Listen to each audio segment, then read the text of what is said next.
রাসূল আমার ভালোবাসা, রাসূল আমার আলো আশা, রাসূল আমার প্রেম বিরহের মূল আলোচনা, রাসূল আমার কাজে কর্মের অনুপ্রেরণা। আলহামদুলিল্লাহ।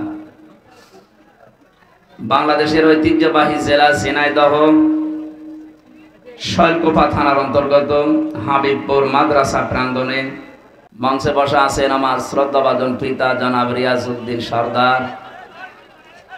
আমার এক চাচা এসেছেন আজকে, চাচা শ্বশুর জনাব নজির আহমেদ। কোরআনে কারীম সূরা নমল 19 নাম্বার পারার 20 নাম্বার পৃষ্ঠার 6 নাম্বার লাইনের 50 নাম্বার আয়াতে আছে। এটা তাফসিরে হাক্কানিতে পাবেন। আল্লাহ পাক বলেন, ওয়া মাকারু মাকারা ওয়া মাকারনা মাকারা ওয়া হুম লা ইয়াশউরুন। খুব খেয়াল করে শব্দগুলো মিলাবেন। আল্লাহ বলেন ওরা ষড়যন্ত্র করেছিল। মাকরন মাজদার দিয়েছেন। নবী আপনি জানেন এদের ষড়যন্ত্র কেমন। অকদ মাকারু মাকারহুম ওয়া ইনদাল্লাহি মাকরুহুম ওয়া ইন কানা মাকরুহুম লিতাজুলা মিনহুল জিবাল।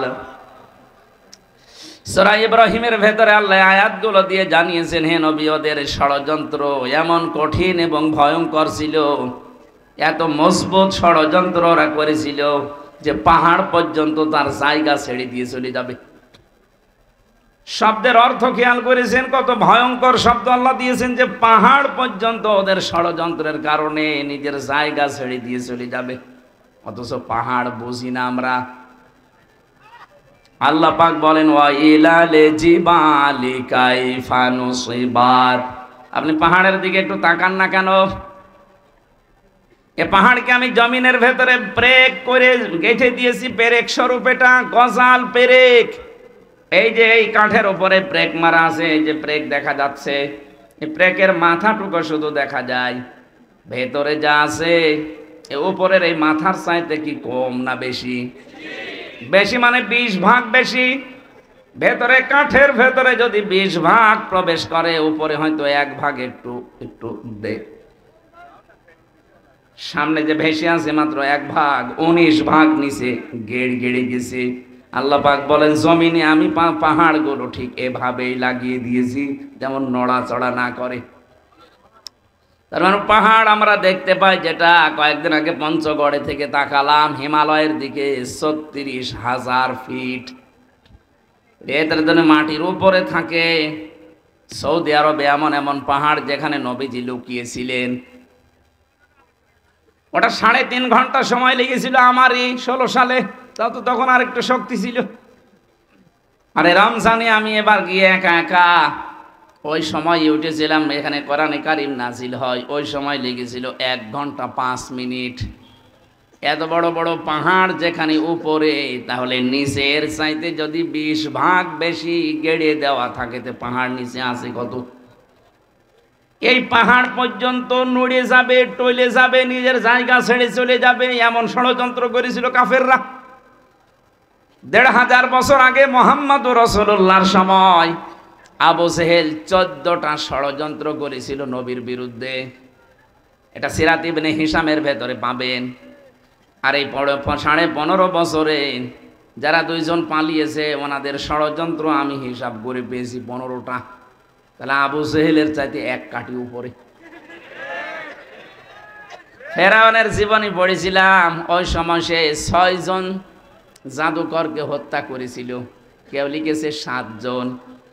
7 জন জাদুকর হযরত মুসা আলাইহিস সালামের প্রতি ঈমান আনার কারণে তাদেরকে সে হত্যা করেছিল। হত্যা বলতে তার প্রথমে 1 হাত কেটেছে, 1 পা কেটে দিয়েছে। কথা বলতেছেন? ভালো করে বুঝে। 1500 বছর আগে না, এটা আবার হাজার হাজার বছর আগের কথা।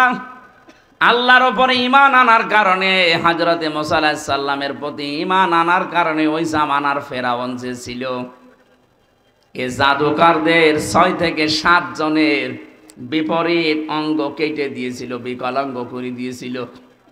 অথচ আমরা দেখলাম এই 24 সালের 5 আগস্টের আগ পর্যন্ত যারা দায়িত্বে ছিল ওরা 7 জন না, প্রায় 2780 জন মানুষের হাত, পা, চোখ, অন্ডকোষ কেটে ফেলা লেগেছে। আপনি একটু খেয়াল করে দেখেন, সারা দেশে সরকারি জরিপ বলছে এটা 2732 জন মানুষ মারা গেছে আন্দোলনে, আর 2780 জন মানুষ এখন হাসপাতালে এক একটা অঙ্গ হারিয়ে কাঁদতেছে। কেউ হাত হারিয়েছে, কেউ পা হারিয়েছে, কেউ চোখ হারিয়েছে, কেউ অন্ডকোষ হারিয়ে ফেলেছে।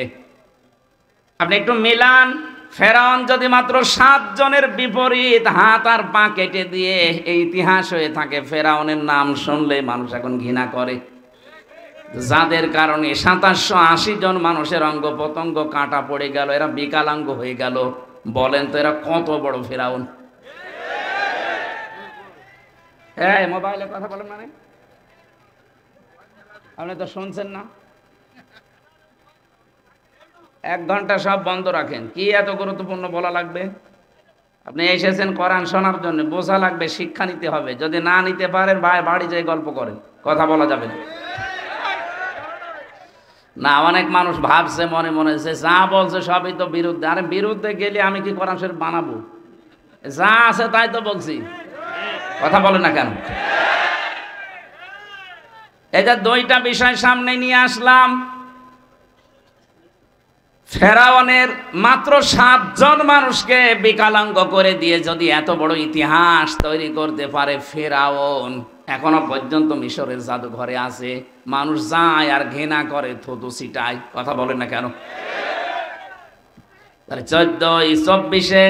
24 সালের 5 আগস্টের আগ পর্যন্ত যাদের কারণে শুধু 7 জন না, 2780 জন।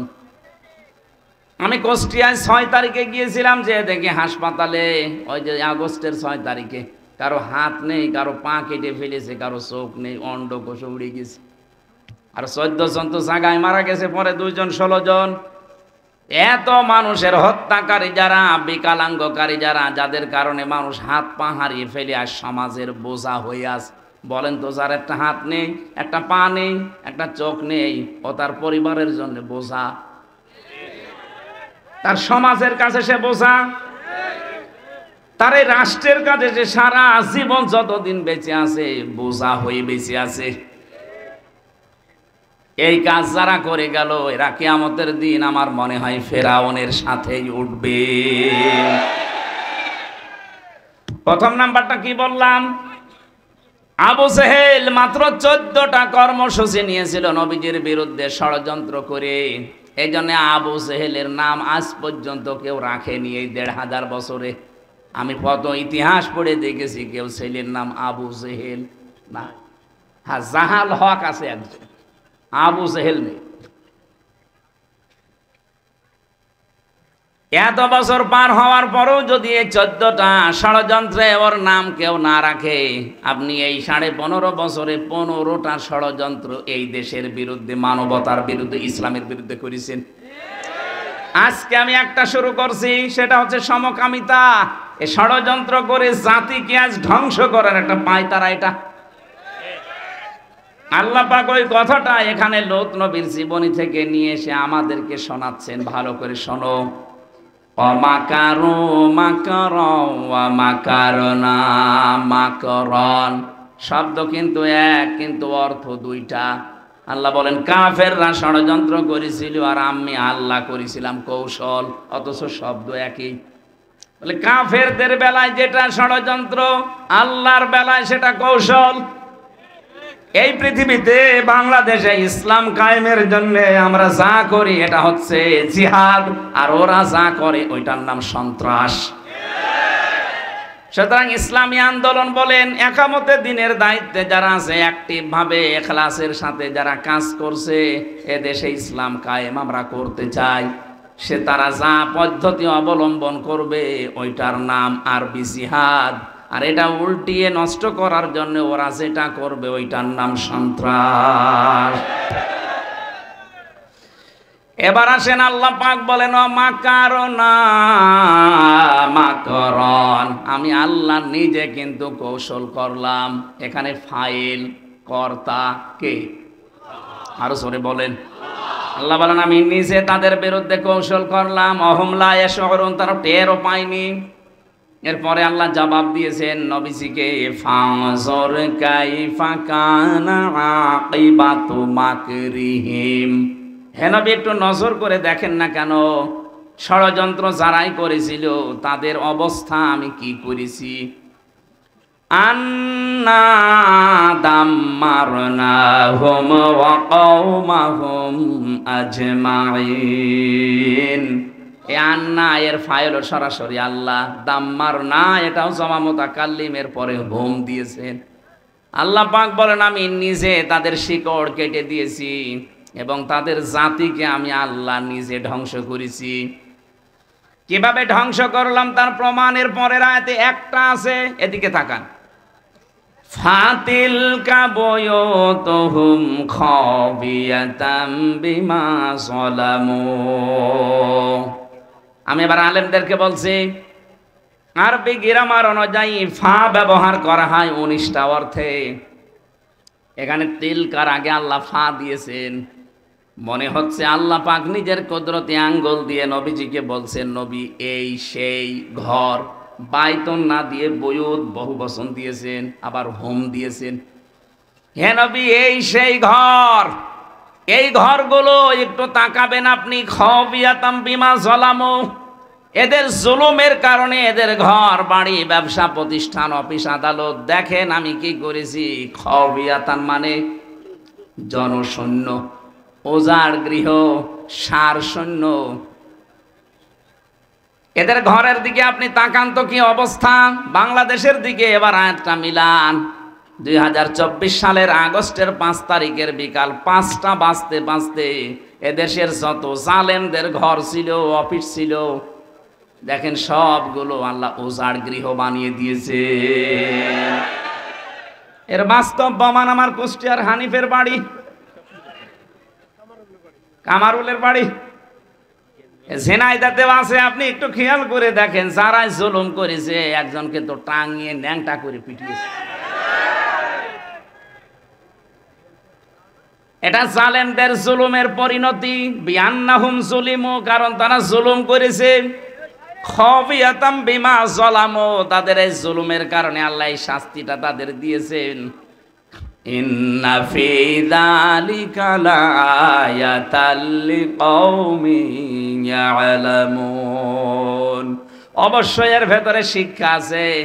লামে তাকিদ দিয়েছেন, লাআয়াতান, এর ভেতরে নিদর্শন আছে, শিক্ষা আছে তাদের জন্য। লিকাওমিন ইয়ালামুন, যারা জ্ঞানী সেই সম্প্রদায়ের জন্য।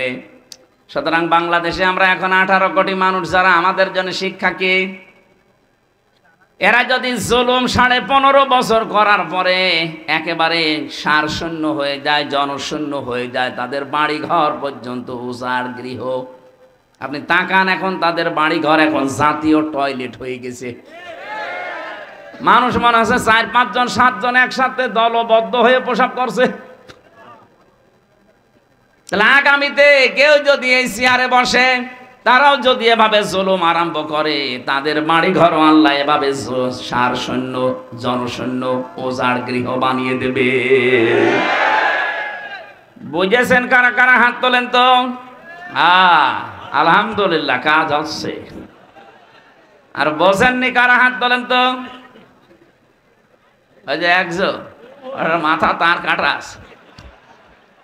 হ্যাঁ, ওটাকে অনেক মামু নাকি? আপনার সে একজন ছিল না, সে মোটা মতো কি আরাফাত নাকি? কই সে কই? ওরা মনে হয় আরাফাত হবে না। আমি যেটা বোঝাতে চাইলাম এতক্ষণ, এই যে 5-7 মিনিট আমি আন্দাজে কথা বলছি না, এটা কোরআন দিয়ে দলিল দিলাম। এটা হাজার হাজার বছর আগে লূত নবীর কাহিনী আল্লাহ শুনিয়েছেন এইভাবে। যদি কেউ এরকম আগামী 5 বছর করে চেয়ার পেয়ে, তাদের বাড়ি ঘরও কিন্তু এই হানিফ সাহেবের মতো হবে ইনশাআল্লাহ। এই জন্যে সমকেড়াবেন, সাবধান। আমার ভাইরা, যে কথা তোলার জন্য পর্যন্ত এসেছিলাম, এসেছি এর পৃথিবীর শ্রেষ্ঠ নিয়ামতের ভেতরে এইটা একটা। আল্লাহ পাক বলেন আমার পক্ষ থেকে যত নিয়ামত আমি দিয়েছি সব চাইতে বড় নিয়ামতের নাম তিনটা। এক নম্বরে কোরআনে কারীম, কুল বিফাদলিল্লাহি ওয়া বিরহমাতিহি ফাবিযালিকা ফালিয়াফরাহু হুয়া খায়রুম মিম্মা ইয়াজমাউন। রব্বুল আলামিন সূরা ইউনূসের 58 নম্বর আয়াতে জানিয়েছেন, নবী আপনি বলুন তামাম দুনিয়া যা পেয়ে আনন্দে আছে থাক, আমি আল্লাহর কাছে কিন্তু কোরআন শরীফ শ্রেষ্ঠ সম্পদ। সুতরাং কোরআন যারা পেয়ে আনন্দে আছে, খুশি হয়েছে, তারা দুনিয়ার সব কিছুর তুলনায় শ্রেষ্ঠ সম্পদ পেয়েছে। আজকের এই আলোচনার সাথে সম্পর্ক কিসের? আরো জোরে বলেন।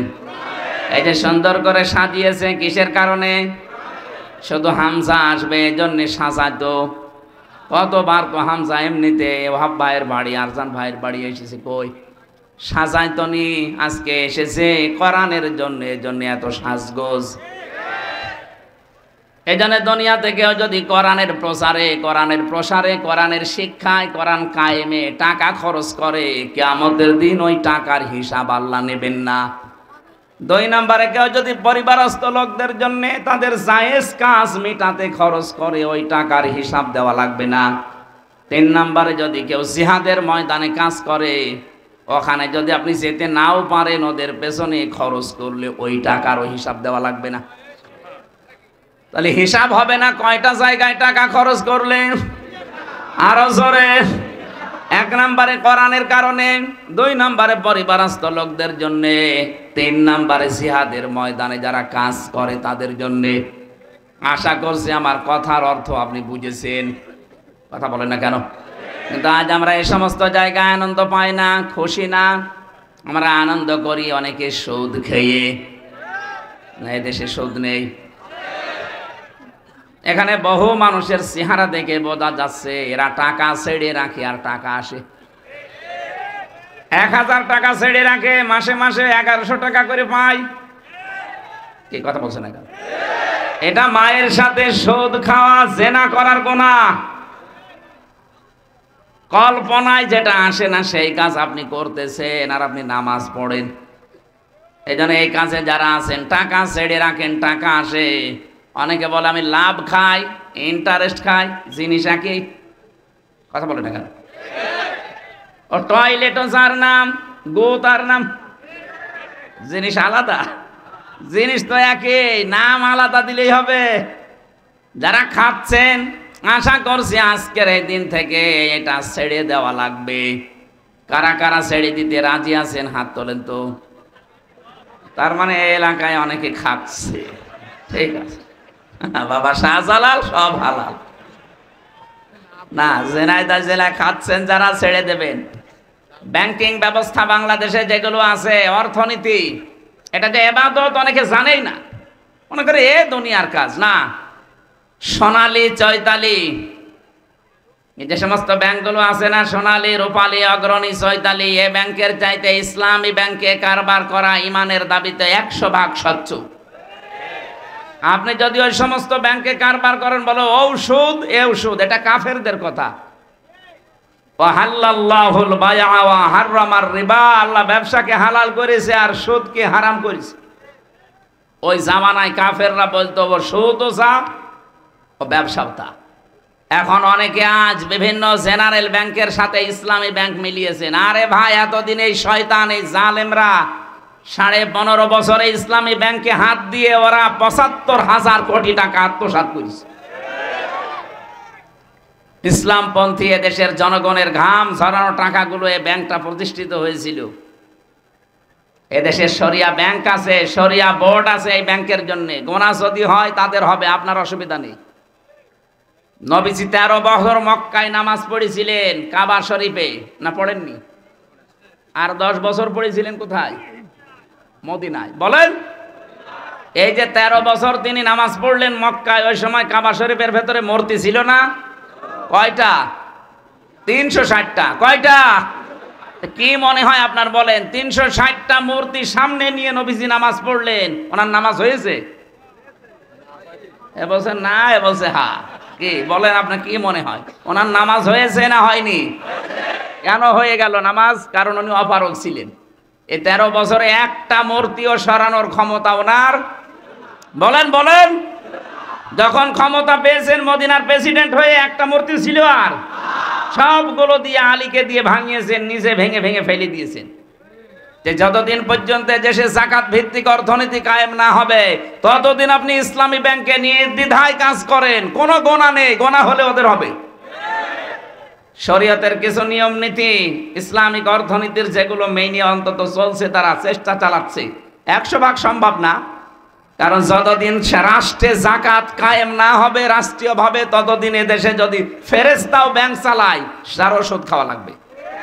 এই জন্য যতদিন কায়েম না হয়, নবীজি যেমন রাষ্ট্রপতি যতদিন না হয়েছেন ততদিন মূর্তির সামনে নিয়েই, বলেন না কেন, মূর্তির সামনে নিয়েই আমরা যতদিন ইসলাম কায়েম করতে না পারি ততদিন পর্যন্ত কাজ কারবার করলে ইসলামী ব্যাংকে করবে। এদের মোশারাকার সিস্টেম আছে, মোদারাবা আছে, মোরাবাহা আছে, বায়ে সালাম আছে, বায়ে মুআজ্জাল আছে, বায়ে ইস্তেসনা আছে, বায়ে ওয়াহেদা আছে, অনেকগুলো নিয়ম নীতি আছে, প্রকার ভেদ আছে।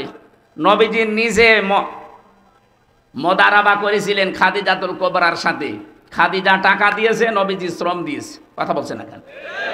জিজ্ঞাসা করেন যারা আলেম আছে, খাদিজা অর্থ দিয়েছিলেন, নবীজি শ্রম দিয়েছিলেন। ব্যবসা করেন উনি, এটার নামই তো মোদারাবা। ইসলামী ব্যাংক এইটা করে। যদি গোনা হয় এরপরও ওনাদের হবে, আপনার চিন্তা নেই। এরপরও যারা সুদ খাচ্ছে, আপনি বললেন যে আমি ছেড়ে দেব, কয়েকদিন পরে কিন্তু আমি আবার আসতেছি। এই যে ঝেনাইদা কি দারুস সালাম না কি মাদ্রাসা, ওটা হয় আপনাদের, ওটার নাম কি, রিয়াজুল জান্নায় আসবো সামনে মাসে। এটা ডিসেম্বর জানুয়ারির হয়তো 13 তারিখ মনে হয়। ওই জায়গায় কথা বলবো ইনশাল্লাহ ওই দিন অর্থনীতির ওপরে। আজকে আমার সাবজেক্টটা আলাদা। আমার আজকের বিষয় হচ্ছে গোনাহের কারণে আল্লাহ শাস্তি নাজিল করেন। কি কি ধরনের শাস্তি আসে কোন গোনায়, আমরা ওগুলো জানার পরে ছেড়ে দেব ইনশাআল্লাহ। কি থাকবেন না? তাহলে যারা সুদ খেয়ে আনন্দ করছেন এরা মায়ের সাথে জেনা করছেন। আর বড় গোনা কি? আল্লাহ রাসূলের সাথে যুদ্ধ করা। এইটা করে অনেকে আনন্দে আছে। অনেক মানুষ দেখা যায় তারা এতিমের মাল আত্মসাৎ করে আনন্দে আছে। আল্লাহ পাক বলেন, ইন্নাল্লাযীনা ইয়াকুলুনা আমওয়ালাল ইয়াতামা যুলমান ইন্নামা ইয়াকুলুনা ফি বুতুনিহিম নারা ওয়া সায়াসলাউনা সাঈরা। জোরে বলেন আল্লাহু আকবার। আল্লাহ রাব্বুল আলামিন বলেন, পৃথিবীতে নিশ্চয় যে বা যারা এতিমের মাল সম্পদ খাচ্ছে ভবিষ্যতেও খাবে জুলমান, জুলুম করে। এখানে জুলমান শব্দের অনেকগুলো ব্যাখ্যা লেখা আছে। ফাঁকি দিয়ে, না বলে বিভিন্ন কায়দা কৌশল করে, এমনকি উল্টা পাল্টা করে তার জমি জায়গা লিখে নেওয়া, এইটা জুলুম। আজ অনেকে ভাইয়ের জমি লিখে নেন ফাঁকি দিয়ে, এটা কি জুলুম? বলেন না কেন? সে হয়তো আপনার কাছে অসহায়, আপনি বড় ভাই, সে ছোট ভাই, আপনি লেখাপড়া জানেন, যোগ্যতা আছে, সে হয়তো মূর্খ মানুষ, জানে না, বিশ্বাস করে এমন কায়দা করে টিপসই নিয়ে তাকে আপনি ফকির করে দিলেন। এরপরে যে সম্পদের মালিক হলেন, টাকা পয়সা জমি জায়গা, এখান থেকে যে ফসল আসে, টাকা পয়সা কামাই হয়, এইটা যারা খায়, ইন্নামা ইয়াকুলুনা ফি বুতুনিহিম নার, ওরা যেন পেটের ভেতরে জাহান্নামের আগুন ঢোকাচ্ছে। বলেন নাউজুবিল্লাহ। বাংলাদেশে হিসাব করলে মানুষ পাওয়া যাবে না, যাবে না? বলেন, বাংলাদেশ লাগবে না? এখানেও আছে না নেই? কারা কারা এতিমের মাল এভাবে, ভাইয়ের মাল, বোনের মাল, নিজের মেয়ের মালও পর্যন্ত আত্মসাৎ করছেন?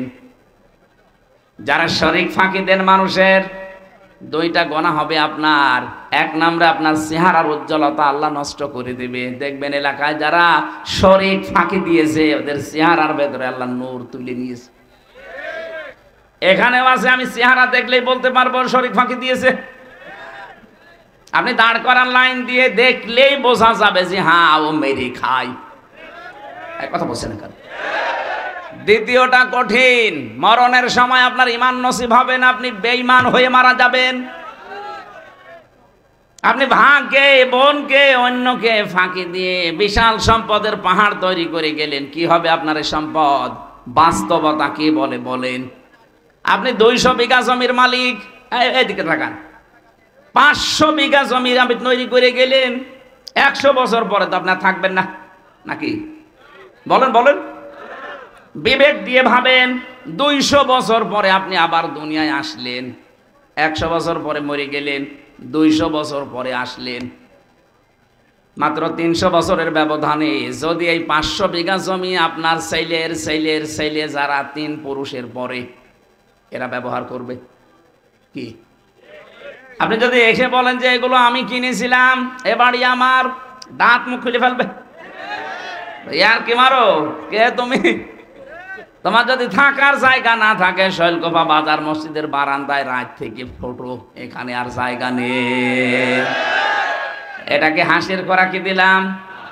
চিন্তায় তো মাথা নত হয়ে যাওয়ার কথা, যে কি শুনছি, কার জন্য আমি করলাম। আর যারা ঘুষ খায়, কি করছেন আপনি ঘুষ খেয়ে? বিশাল বিশাল ফ্ল্যাটের মালিক হবেন, জমি জায়গা টাকা পয়সার আপনি সম্পদের পাহাড় তৈরি করে রাখলেন, আপনি মাত্র 200 বছর পরে ফিরে আসেন, এই ফ্ল্যাটে জীবনও আপনাকে আর উঠতে দেবে না।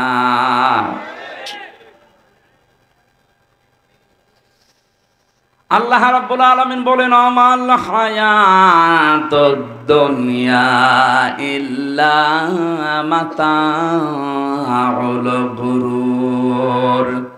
হে নবী, পৃথিবীর জমিনটাই কিন্তু এরকম একটা ধোঁকা। এটা কি? আমি আমার বাবার সাথে ভালো ব্যবহার করি আমার আখেরাত ভালো হওয়ার জন্য। কথা বলেন না কেন? আমি আমার বাবাকে যদি ছেড়ে দেই আমার আখেরাত ভালো হওয়ার জন্য, আর দেখে যদি উনি আল্লাহ রাসূলকে মানে না, এরকম বাবাকে আমিও মানি না।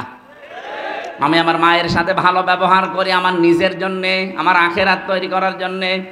মাকেও যদি ছেড়ে দেওয়া লাগে, যদি দেখি না এও আল্লাহ রাসূলের বিরুদ্ধে অবস্থান নিয়েছে, ভালো ব্যবহার করব, কিন্তু মন থেকে মেনে নেওয়া সম্ভব না। এই কথা বলেন না কেন?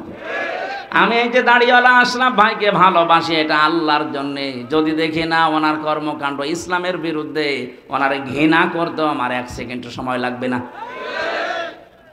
নবীজি বলেন, মানা হাব্বা লিল্লাহ ওয়া আবগাদা লিল্লাহ ওয়া আতাআ লিল্লাহ ওয়া মানা লিল্লাহ ফাকাদ ইসতাকমালাল ঈমান। কাউকে যদি ভালোবাসো আল্লাহর জন্য বাসবা, কিছু বেশি বেশি পাওয়ার জন্য তাকে দান করবা না, যে এই লোকটাকে কিছু যদি দেই পরবর্তীতে এর চাইতে বড় জিনিস পাওয়া যাবে, এরকম ধান্দা নেই অনেকের। এক কথা বলেন না কেন? এই ধান্দায় বেশি পাওয়ার নিয়েতে কাউকে কিছু দিবা না। কিছু দিলে কার জন্যে? আরো জোরে। কাউকে যদি নিষেধ করো যে দেব না, তাও আল্লাহর জন্যে। কারো ওপর যদি রাগ করো, তাও আল্লাহর জন্যে। কাউকে যদি ভালোবাসো, তাও আল্লাহর জন্যে। 4টা কাজ আছে হাদিসে। নবীজি বলেন, যারা দুনিয়ায় 4টা করতে পারবে, ফাকাদ ইসতাকমালাল ঈমান, সে যেন তার ঈমানকে পরিপূর্ণ করে নিল। জোরে বলেন সুবহানাল্লাহ। আল্লাহ পাক বলেন, কিয়ামতের ময়দানে যখন এই মানুষটাই উঠবে আমার সামনে, যে 500 বিঘা জমি বানিয়েছে, 10টা ফ্ল্যাট বানিয়েছে, এই লোকটা কি বলবে জানেন? ইয়াউমা তাআতি কুল্লু নাফসিন তুজাদিলু আন নাফসিহা। শব্দের দিকে খেয়াল করেন, আল্লাহ মনে হচ্ছে আমার নাম ধরে বলছে। কুল্লু নাফসিন, প্রতিটি ব্যক্তি। আশরাফ হতে পারে, হামজা হতে পারে, আরজান হতে পারে, ওয়াহাব হতে পারে। প্রতিটি মানুষকে আল্লাহ যেন আলাদা আলাদা আলাদা করে ডাক দিয়েছেন। ইয়াউমা তাআতি কুল্লু নাফসিন, প্রতিটি ব্যক্তি কিয়ামতের দিন তুজাদিলু আন নাফসিহা, নিজের পক্ষে যুক্তি তর্ক প্রমাণ হাজির করবে আল্লাহর সাথে ঝগড়া করার জন্য।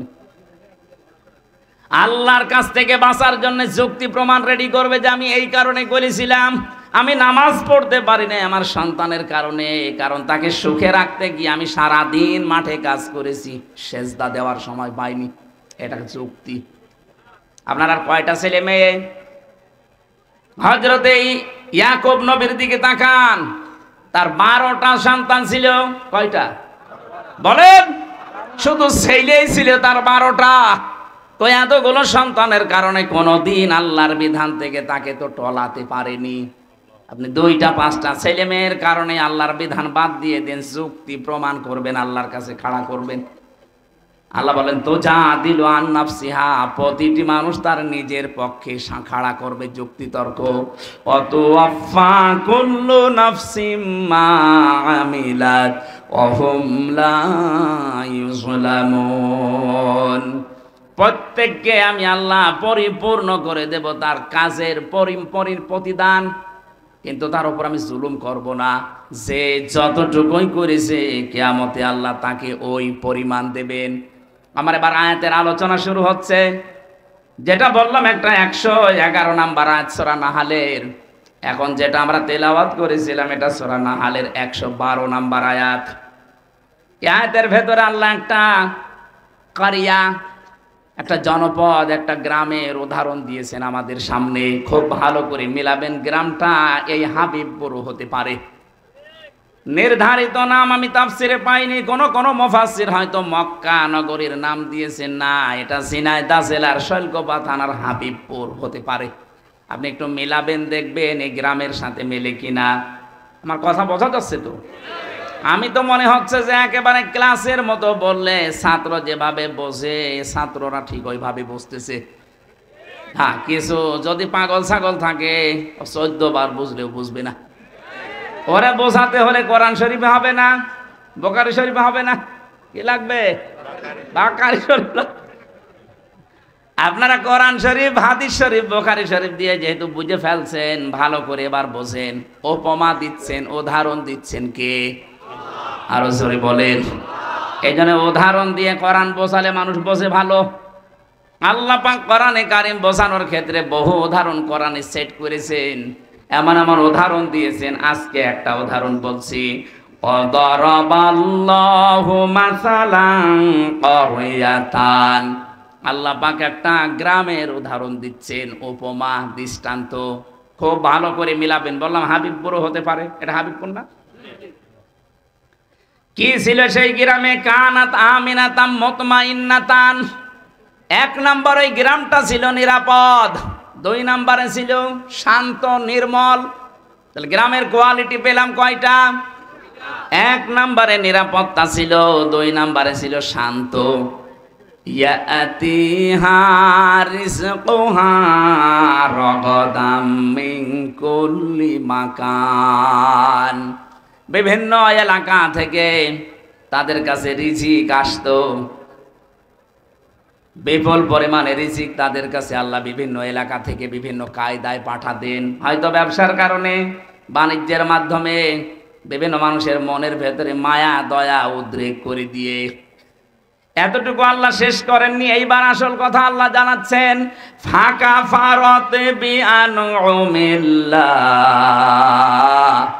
তারা যখন আল্লাহর এই নিয়ামতগুলোর সাথে কুফরি করেছে, আল্লাহর নিয়ামত পাওয়ার পরে যখন তারা ঢেকে ফেলেছে, ফাআযাকাহাল্লাহু লিবাসাল জুই ওয়াল খাউফ। আল্লাহ পাক তখন তাদেরকে শাস্তি দেওয়ার জন্য মজা চাকাতে 2টা আযাব পাঠিয়েছেন। 1 নম্বরে তাদেরকে ক্ষুধা দিয়েছেন, 2 নম্বরে তাদেরকে ভয় দিয়েছেন। বিমা কানু ইয়াসনাউন, তারা যে কাজ করেছিল এর ফলশ্রুতিতে। বাংলা অর্থ বললাম, এবার আছেন তাফসিরে। আমার ভাইরা, মক্কা শহরের কেউ কেউ নাম দিয়েছেন এই কারিয়া। এই কারিয়া, এই গ্রামের নাম কেউ কেউ মক্কা দিয়েছেন। এই জায়গাটা পুরা আরব জাহানের ভেতরে তখন এমন শান্ত নিরাপত্তার চাদর ছিল কাবা শরীফ থাকার কারণে। রব্বুল আলামিন বলেন, অমাং দাখালাহু কানা আমিনা। এই ভালো করে এবার আমি যেখান থেকে যে পয়েন্ট বের করব, মনে করবেন ওখানে একটা নতুন শিক্ষা বের হবে। আছেন তো আপনারা? ইন্না আউওয়ালা বাইতি উবদিআ লিন-নাসি লাল্লাযী বিবাক্কাতা মুবারাকাও ওয়া হুদাল লিল আলামিন। এ পৃথিবীর সর্বপ্রথম ঘর যেটা, তার নাম বলেন। যদিও কাবা এটা মক্কায় অবস্থিত, মক্কার প্রাচীন নাম ছিল বাক্কা। আল্লাহ কোরআনে কারিমে মাক্কাও দিয়েছেন, বাক্কাও দিয়েছেন। এই বাক্কায় সর্বপ্রথম যে ঘরটা, দুইটা কোয়ালিটি ঘরের। এক নম্বরে মোবারকান, এটা বরকতময়। পৃথিবীর কত জায়গায় তো যাই, কত জায়গা দেখি, একটা কালো গ্লাভ দিয়ে মোড়ানো আছে। আমার মনে হয় সব মায়া আল্লাহ ওর ভেতরে দিয়ে রেখেছে। অন্তত যারা বোঝে, উপলব্ধি করে মোবারকান শব্দটা, ওই আলেমগুলো যখন কাবার দিকে তাকায়, আমার মনে হয় অধিকাংশ আলেমের চোখ দিয়ে অঝরে পানি পড়ে। কত জিনিস তো তারা দুনিয়ায় দেখেছে, কিন্তু এর মতো সৌন্দর্য আমার আল্লাহ পৃথিবীতে আর কিছু দেয়নি। এবার রমজানে আমার বাবা মা, আমি আর আমার ওই যে মেয়েটা নিয়ে যেতে পারি নাই মাওয়াকে, আমরা যাব এবার উমরায়।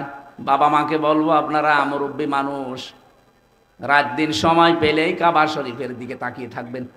পৃথিবীর একটাই জায়গা যেখানে তাকিয়ে থাকলে গোনা মাফ হয়ে যায়।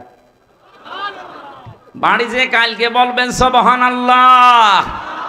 যারা যেতে পারেন না, মনের ভেতরে আফসোস আকাঙ্ক্ষা তৈরি করেন, আল্লাহ রাব্বুল আলামিন মরণের আগে অন্তত কাবা দেখার তৌফিক দিও। তে তো মোবারক বরকতময় করে দিয়েছেন আল্লাহ। বারবার যারা কাবায় যাবে, নবীজি বলেন তাদের অভাব অনটন আল্লাহ দূর করে দেবে। এজন্য সময় পেলে টাকা দিয়ে আপনি ব্যাংককে, হংককে, থাইল্যান্ডে, কানাডায় না যে বেশি টাকা খরচ হয় না, অল্প কিছু টাকা দিয়ে কাবা শরীফটা দেখে আসবেন, আপনার জীবনের অভাব অনটন আল্লাহ দূর করবে। এতটুকু আল্লাহ শেষ করেননি। মোবারকান, এক নম্বরে বরকতময়, দুই নম্বরে হুদান, এটা হেদায়েতের মার্কাজ।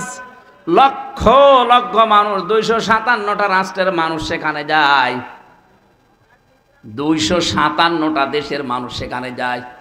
এক একজন মানুষ এক এক রকম দেখতে। চাইনা মানুষগুলোকে দেখলে মনে হয় আল্লাহ আলাদা ভাবে আল্লাহ হাতে বানিয়েছে, মনে হচ্ছে যে হাতে বানিয়ে 6 মিল থেকে বানিয়ে নিয়ে এসেছে। এদের নাক মুখ, এদের চেহারা দেখলে 6 মিলের ভেতরে দিয়েছিল, কাঠ হয়ে চলে এসেছে। আফ্রিকার ওদেরকে যদি দেখি, হাড়ির তলা তো কি কালো। আমি 16 সালে যখন গিয়েছিলাম, ওই সময় ওই যে হাজরে আসওয়াদ যে পাথর, সোমা খেতে পারছিলাম না, এত চেষ্টা করার পর কাছে যাই কষ্ট কষ্ট করে, এমন এক ধাক্কা খায় 4-5 হাত দূরে। চিন্তা করলাম দেখি কি করা যায়, দেখি একেবারে মোষ আসতেছে, কালো, সেই রকম উঁচা লম্বা মোটা। ওই মহিলারে বললাম যে আমি ওই পর্যন্ত যেতে চাই। তার ভাষা বোঝে না, আমারে বলছে যে এই জায়গায় চেপে ধরে রাখ। এইরকম মোটা মনে আছে এক একটা দেয় না, আমার চাইতেও প্রায় হাত খানিক লম্বা, সেই রকম মোটা। ধরলাম হাত চেপে, গোয়ারের মতো, গোয়ার যেভাবে যায়, ওর হাতে মুখে কারো কিছু লাগলে মনে হচ্ছে ছিঁড়ে যাবে, মানুষ আগেই সাইড দিচ্ছে। আমার এই যে কাছে ফেলে দিয়ে বলছে এবার নিয়ে মাথা ঢোকা। এক একজন মানুষকে আল্লাহ এক এক রকম বানিয়েছে, বৈশিষ্ট্য ওগুলো দেখবেন, আল্লাহর কথা মনে হবে আল্লাহ। এটাতে হেদায়েতের মার্কাজ। আসলেই রব্বুল আলামিন বলেন এটা শুধু বাংলাদেশের জন্য না, লিল আলামিন, বিশ্ববাসীর জন্য। অমাং দাখালাহু কানা আমিনা। এই কাবায় কেউ যদি আসে, আল্লাহ তাকে নিরাপত্তা দিয়ে দেয়। কি দেয়? আরো জোরে বলেন। এই কথাটা বলার জন্য আমি এই পর্যন্ত আসলাম। আল্লাহ বলেন কাবা শরীফ এমন ভাবে আমি বানিয়েছি, এটা পৃথিবীর প্রথম ঘর। এখানে হেদায়েত আছে, এখানে রহমত আছে, এখানে বরকত আছে, এটা নিরাপত্তা দিয়েছে ফেলা আছে। অথচ কাবার এরিয়া পার হলেই দেখবেন চুরি হয়, ডাকাতি হয়, ছিনতাই হয়, কিন্তু কাবার এরিয়ার ভেতরে কোনো ছিনতাই নেই। কথা বলেন না কেন? কারণ এই জায়গাটা নিরাপত্তা দিয়েছেন কে? আরে বাংলাদেশ কি কাবা শরীফ? বলেন না কেন? এটা কাবা থেকে 6000 কিলোমিটার দূরে। তাহলে বাংলার 56,000 বর্গ মাইল যদি আমরা নিরাপত্তা দিতে চাই, মাস্ট বি কাবা শরীফ যেগুলো থেকে মুক্ত, বাংলাদেশের 56,000 বর্গ মাইল ওইটা থেকে মুক্ত করা লাগবে। কাবা শরীফে 1 নম্বরে শিরিক চলে না। কি চলে না? বলেন বলেন। এখান থেকে শিক্ষা বের হবে এবার 2টা।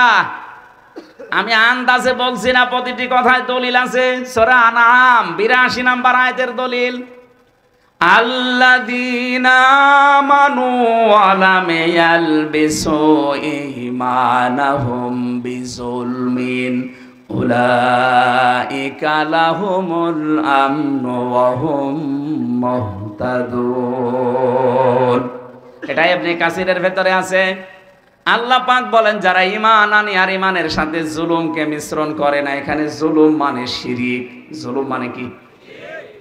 ঈমানের সাথে যারা জুলুমকে শিরিককে মিশ্রণ করবে না, উলাইকা লাহুমুল আমনু, আল্লাহ যারা হাত দিয়ে দেখাচ্ছেন এই মানুষগুলো, এই ঝিনাইদহ শৈলকুপার হাবিবপুরের এই মানুষগুলো লাহুমুল আমনু, এদের জন্য নিরাপত্তা।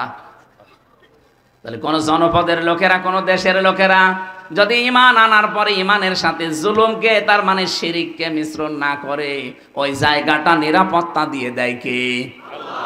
এই বাংলাদেশকে যখন শান্ত শিষ্ট স্বস্তি নিরাপদ এরকম একটা দেশ আপনি বানাতে চান, দাদা বাবু কাকা বাবুদের ইশারায় হবে না, ওই সাদা চামড়াদের ইশারায় হবে না, হওয়া লাগবে শিরিক মুক্ত বাংলাদেশ। আরো জোরে, এদের শিরিক মুক্ত হচ্ছে? বলেন। আরো শিরিক যেন করে, সেই রাস্তাগুলো 15.5 বছরে মানুষ খুলেছিল, মোড়ে মোড়ে মূর্তি তৈরি করে শিরিকের কারখানা তৈরি করেছিল, আল্লাহর উপরে আস্থা বিশ্বাস তুলে দিয়েছিল। এক কথা বলছে না কেন? সার্বভৌম ক্ষমতার মালিক আল্লাহ, এইটা পর্যন্ত বাদ দিয়েছিল। বাংলাদেশ জামাত ইসলামী এইটা বিশ্বাস করতো, এই কারণে তাদের নিবন্ধন পর্যন্ত বাতিল করে দিয়েছিল। আপনি কি মনে করেন জামাত ইসলামী দাড়ি ছোট রাখে এই জন্য তাদের নিবন্ধন বাতিল? ওরা টুপি মাথায় দেয় হালকা, এই জন্য নিবন্ধন বাতিল না। ওরা জাতে মাতাল হলো তাহলে ঠিক আছে কাফেররা। এই জালেমদের টার্গেট ছিল এদেশে আল্লাহর উপরে সার্বভৌম ক্ষমতার মালিক মানা যাবে না, যারা মানে তাদের এই কাজে নিষিদ্ধ করা যায়। আপনি টের পান কি কোথা থেকে কি হয়? যারা সার্বভৌম ক্ষমতার মালিক আল্লাহকে মানে না, মনে করে ক্ষমতার উৎস জনগণ, এটা যে শিরিক, এই সূক্ষ্ম বিষয়টা অনেককে বুঝতেও দেয় না। পাম দেয়, হাওয়া দেয় জনগণকে, হ্যাঁ আমরা মালিক, অথচ আমাদের হাতে কিচ্ছু নেই। ভোট দেওয়ারই ছিল, সেইটাও কেড়ে নিয়েছিল। কথা বলে না কেন? আমি মনে করছি আপনারা ঠিক বুঝতেছেন। এই বাংলাদেশে আজ যারা ক্ষমতার উৎস জনগণ মনে করেন, তারা কিন্তু শিরিক করছেন। কথা বলে না কেন? শিরিক যারা করে তারা মুশরিক। কি এবার শিরিক কিভাবে হয়? আল্লাহ যেটা পারে ওইটা অন্য কেউ পারে, এই বিশ্বাস করার নাম শিরিক। সন্তান দিতে পারে শুধুমাত্র কে? অন্য কোন বাবাও পারে, এ বিশ্বাস করার নাম। এরকম বিশ্বাস অনেক বাবা, অনেক মা, অনেক বউ করে না, তারা মুশরিক। কারণ আল্লাহ পারে যেটা অন্য কোন বাবা, সে পীরকে দরবারকে আপনি দিতে পারেন না। আইন তৈরি করতে পারে কে? আল্লাহ। এটা অন্য কেউ পারে, এই বিশ্বাস করার নাম শিরিক। আর শিরিক যারা করে তারা মুশরিক। সুতরাং বাংলাদেশে যারা আল্লাহর আইনের বিরুদ্ধে অন্য আইন কায়েম করতে চান, সে যে দলের লোক হন, আপনি কিন্তু শিরিক করছেন। আর শিরিক করলে আপনি, আরো জোরে বলেন। আমার মনে হয় এবার অনেকের মন খারাপ হয়ে গেল। আরে ভাই, আমি আপনাকে বাঁচাতে চাই। আমি কোরআনের চোখ লাগিয়ে দেখতে পাচ্ছি আপনি শিরিক করে অশান্তির সাগরে ডুবতেছেন দুনিয়ায়, আর মরণের পরে আপনাকে আল্লাহ জাহান্নামে ফেলবে বিনা বিচারে। কারণ মুশরিকদের কোনো বিচার নেই। কথা বলেন না কেন? কেন বললাম এটা বলেন তো? ইন্নাহু মাইয়ুশরিক বিল্লাহি ফাকাদ হারামা, অবশ্যই যারা শিরিক করবে, সূরা মাইদার আয়াত, আল্লাহ পাক বলেন জান্নাত তাদের জন্য হারাম, ওয়া মাওয়াহুন নার, আর জাহান্নাম তাদের আসল জায়গা। এই জন্য শিরিক যেন আমাদের বিশ্বাসে না থাকে। বাংলাদেশ জামাত ইসলামের প্রতি যেই তহমতটা এই দেশের অনেক আলেম ওলামা দিয়ে থাকেন, বুঝে কি না বুঝে আমি জানি না, যে তাদের আকীদা ভালো না। কে বলেছে আপনাকে? আকীদা যদি ভালোই না হবে, ফাঁসির দড়ি গলার কাছে চলতেছে, তারপরেও অস্বীকার করে নাই। আপনার আকীদা এত ভালো, আপনি একটু ফাঁসির দড়ির কাছে যেয়ে দেখেন তো, মা গলায় নেওয়া লাগবে না, শুধু দড়ি এক হাত দূর থেকে দেখবেন, দেখলে আপনার ভেতরে সব শুকিয়ে যাবে। কত বড় বড় আল্লাহর ওলিকে দেখেছি ফাঁসির নাম শুনলে কানাকাটি করে। অথচ শহীদ মীর কাশেম আলী ফাঁসির নাম শোনার পরে মনে হচ্ছে শ্বশুর বাড়ি যাচ্ছে। মতিয়ার রহমান নিজামী এই জেলার জামাই, এই জেলা ধন্য। সে ফাঁসিতে যাওয়ার আগে বলেছিল, সন্তান আমি কি পায়জামা পরে গেলে ভালো হয় না লুঙ্গি পরে গেলে ভালো হয়? আপনি ফাঁসির দড়ির নাম শুনে দেখেন তো কেমন লাগে। আর তাদের মাত্র 3 ঘন্টা পরে ফাঁসি হবে। সেই ব্যক্তিও বলেছে, ভাই আমি 2 ঘন্টা ঘুমালাম, আমার ডেকে দিও 1 ঘন্টা পর। অথচ তার ছেলেটা গুম হয়ে আছে, ব্যারিস্টার আরমান। তার বউ ওই সময় আইসিইউতে ছিল। 3 ঘন্টা পরে যার ফাঁসি, তার দলীয় লোকজন সব পালিয়ে বেড়াচ্ছে, কেউ জেলে আছে, কেউ গুম হয়ে আছে। এই কঠিন পরিস্থিতিতে তার 2 ঘন্টা ঘুম আসলো কি করে আপনি বলেন তো? আপনার জীবনও মনে আসবে না, ব্রেনে ধরবে না। আমার তো সূরা হামিম সেজদার 30 নাম্বার আয়াত পড়ার পরে তার সাথে মিলিয়ে দেখেছি, আল্লাহ তাখাফু ওয়ালা তাহজানু ওয়া আবশিরু বিল জান্নাহ। ফেরেশতারা ওই সময় এসে বলে, ভয় পাবেন না, চিন্তা করবেন না। কিসের ভয়, কিসের চিন্তা? হয়তো ভয় হতে পারে, চিন্তা হতে পারে যে আমি এখনই যদি ফাঁসি হয়ে যায় তাহলে আমার ছেলের কি হবে, আমার বউর কি হবে, আমার সন্তানের কি হবে, আমার বিশাল যে সম্পদ, লক্ষ লক্ষ মানুষের কর্মসংস্থান আমি বানিয়েছি, কি হবে এটা। এই চিন্তা ভাবনা আসতে পারে। এই জন্য ফেরেশতারা এসে বলে, 1 2 জন না, তাতানাজ্জালু আলাইহিমুল মালাইকা, বহু বচন আছে।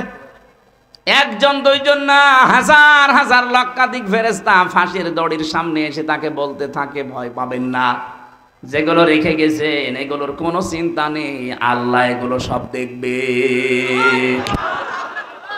মনে হয় শহীদ মীর কাশেম আলীর কানের কাছে ফেরেশতায় কথা বলেছিল, নাই তো তার এই 3 ঘন্টা আগে 2 ঘন্টা জীবনেও ঘুম আসার কথা না। কথা বলে না কেন? এই মজলুম দলটার উপরে আন্দাজে আকীদা ভালো নাই, এই দোষ চাপিয়ে দেন। আকীদা আপনার ভালো। আমার মনে হয় এখন যে অবস্থায় আমরা এসে গেছি, সমস্ত ছোটখাটো বিষয় নিয়ে সব বাদ দেওয়া দরকার। আরে ভাই, যারা মুজতাহিদ, যারা গবেষক, তারা যে কোনো একটা বিষয়ে গবেষণা করে যদি ঠিক হয় 2টা সওয়াব পাবে, ভুল হয় 1টা সওয়াব পাবে। আপনি জিজ্ঞেস করেন আলেমকে, যে কোনো বিষয় শরীয়তের মাসলা মাসাইল নিয়ে যদি গবেষণা করে যদি ভুলও হয় তাও 1টা রসগোল্লা আছে, আর যদি সঠিক হয় কয়টা? আর আপনি তো কোনো চিন্তা ভাবনাই করেন না। সাজ্জাদ মাওলানা আবুল আলা মাওদুদী রহমাতুল্লাহ আলাইহির নাম ধরে উল্টাপাল্টা কথা বলেন। জীবনে তার 5টা বই পড়ে দেখেছেন। 5টা বই যদি সঠিকভাবে আপনি পড়তেন, তার উপরে সমস্ত তহমত গুলো দিতেন না। আপনি তো ওই পর্যায়ে যেতে পারেননি। তাই এই জন্য আকীদার নাম তুলে যা করছেন, যে যে জায়গায় আছে তাকে ওই জায়গাগুলো ওই কাজ করতে দেন। বাংলাদেশ জামাত ইসলামী অর্থনৈতিক ভাবে এরা আল্লাহর ওলি। টের পাচ্ছেন? এরা আল্লাহর ওলি। লক্ষ কোটি কোটি টাকা এদের কাছে দিলে 4 আনা এদিক ওদিক হবে না। বাংলাদেশে অন্য কারো কাছে দিয়ে দেখেন তো। কথা বলেন, আমাকে মানিয়ে বলছি, এটা বাস্তব না। ওলি খোঁজার জন্য চট্টগ্রামে যাওয়া লাগে। এই কথা বোঝার চেষ্টা করেন।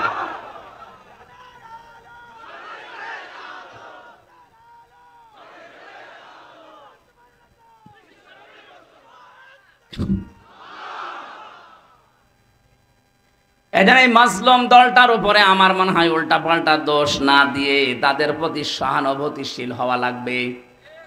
আজকে একটা সবচাইতে বড় এ বাংলাদেশের ভেতরে নাম করা মাদ্রাসা ঝালকাঠি NS কামিল মাদ্রাসা নেসারাবাদ। ওই জায়গায় ডাক্তার শফিকুর রহমান জামাতের আমির গিয়েছে, যে সৌহার্দ্যপূর্ণ আলোচনা হয়েছে। আমার মনে হয় সব জায়গা থেকে যদি এভাবে রেসপন্স আসে, দেশে ইসলামের বিরুদ্ধে কেউ আর থাকবে না। কওমি মাদ্রাসা হেফাজতে ইসলাম চরমনাই সহ ওনারা যে কাজগুলো করছে, ওনারা যে তালিমগুলো দিচ্ছে, ওই জায়গায় আমাদের যাওয়া সম্ভব না। ওই জায়গাগুলো তারা কাজ করছে, খুব ভালো কাজে আছে আলহামদুলিল্লাহ। কিন্তু রাজনীতি, অর্থনীতি, দেশ পরিচালনা করার জন্য যে যোগ্যতাগুলো দরকার, শিবিরের লোক, জামাতের লোক যেভাবে অর্জন করেছে, আপনি ওই জায়গায় যেতে পারবেন না। আপনি BCS ক্যাডার হতে পারবেন, এই লোকটা হতে পারবে? অনার্স মাস্টার্স করেছে, বিসিএস পরীক্ষা দিয়ে যদি টিকে যায় কালকে ওই এসপি হতে পারবে, এসপি এর পরে এসপি। আমি বিসিএস ক্যাডার হওয়ার জন্য আমি কোচিংও করেছিলাম, পরীক্ষাও দিয়েছিলাম। আমার লিখিত পরীক্ষায় পাশ হওয়ার পরে ভাই ভাই যে দেখছে আমার 14 বংশ উল্টা পাল্টা, তখন আমারে বাদ দিয়ে দিয়েছে। যদি দেখতো না এর বাবা ওই যারা পালিয়েছে তাদের দলের সভাপতি, এই কথা বলছেন এখানে, যদি দেখতো এর দাদা ওই দলের সেক্রেটারি, বলতো ঠিক আছে সব মাফ, আল্লাহর ওলি আজকে থেকে এসপি। জিজ্ঞেস করেন 100 ভাগ বলতো, কারণ আমার সে যোগ্যতা ছিল না, তা না লেখাপড়া করলে আমি হয়ে যেতাম। আমাকে লাইন মতো উঠতে দেননি। এই 15.5 বছর এরকম বহু চেয়ারে দেশের বহু মানুষকে আপনি উঠতে দেননি।